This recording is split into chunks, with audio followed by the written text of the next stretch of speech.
নমস্কার বন্ধুরা, ঢাকায় রান্নাঘর চ্যানেলে আপনাদেরকে স্বাগত জানাই। আমি আজকে রান্না করব পনির পোস্ত।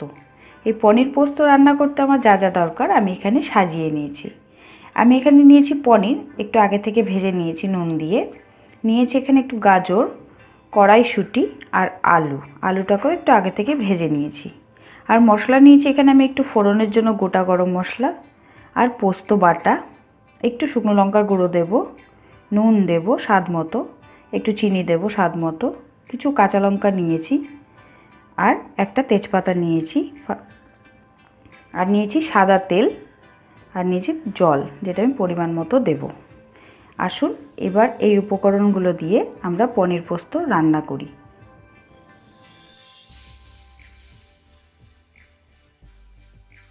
আমাদের গ্যাসটা জ্বালিয়ে নিয়েছি, কড়াটা গরম হয়ে গেছে। এবার আমি তেলটা দিয়ে দিচ্ছি।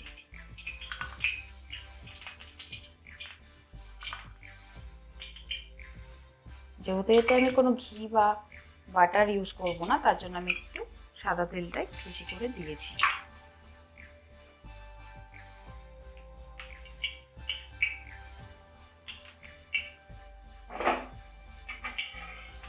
তেলটা আমার গরম হয়ে গেছে। এবার এতে আমি গোটা গরম মশলা দিয়ে দিই, তেজপাতাটাও দিয়ে দিলাম।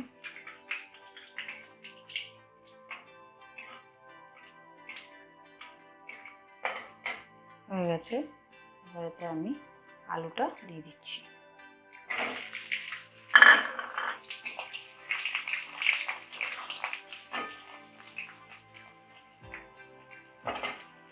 গাজরটাও দিয়ে দিলাম, আর কড়াইশুঁটিটাও দিয়ে দিচ্ছি। দিয়ে এবার একটু নেড়ে চেড়ে নেব 1 মিনিট।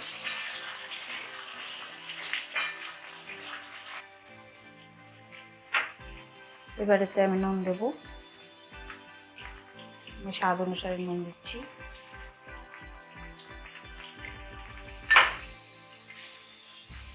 চিনিটাও দিয়ে দেবো, একটু মিষ্টি মিষ্টি হলে ভালো লাগবে। কাঁচা লঙ্কাটাও দিয়ে দিলাম। এবার একটু নেড়ে নেব।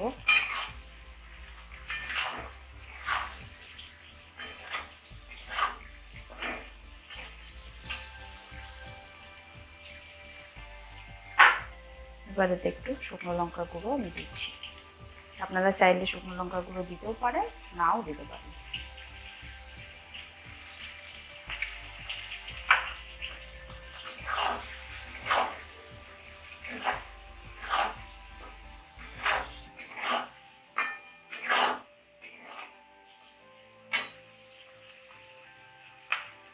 এবারে তো আমি পোস্ত বাটাটাও দিয়ে দিচ্ছি।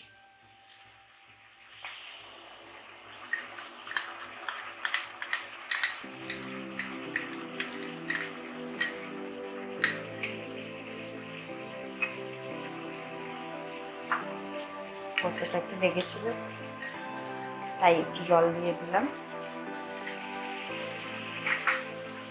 দিয়ে এবার এটাকে একটু নেড়ে চেড়ে নেব। একটু পোস্তটা ভাজা হলে তারপর আমি পনিরটা দেব। এটা তো আমার জল দেওয়া হয়ে গেছে। এবার এতে আমি পনিরটা দিয়ে দিচ্ছি।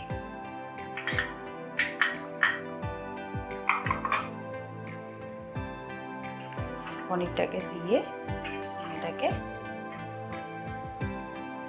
2-3 মিনিটের জন্য ঢেকে দেব,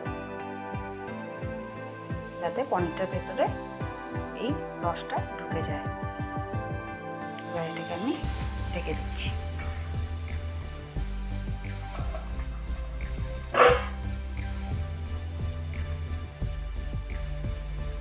আমার পনিরটা হয়ে গেছে। এবার আমি ঢাকাটা খুলে দিচ্ছি। এর মাঝখানে আমি কিন্তু একবার একটু নেড়ে নিয়েছিলাম। আমার পনিরটা পুরো হয়ে গেছে। পনির পোস্ত রেডি।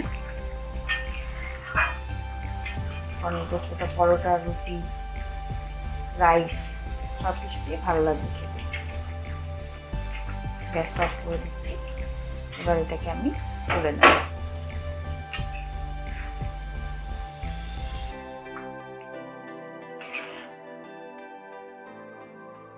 দেখতেই পাচ্ছেন ভীষণ সুন্দর একটা ডিশ তৈরি হয়ে গেছে খুব সহজে। বন্ধুরা, আজ আমরা দেখলাম অল্প সময়ের মধ্যে খুব সুন্দর একটি রান্না। আপনাদের যদি এই রান্নাটি ভালো লেগে থাকে তাহলে লাইক করুন আর অবশ্যই আপনাদের বন্ধুদের সাথে শেয়ার করুন। আর নতুন নতুন রান্না দেখার জন্য আমাদের ঢাকাই রান্নাঘর চ্যানেলটি অবশ্যই সাবস্ক্রাইব করুন আর বেল আইকনটি প্রেস করুন। আগামীকাল দেখা হবে আপনাদের সাথে আবার একটি নতুন রান্না নিয়ে। ধন্যবাদ।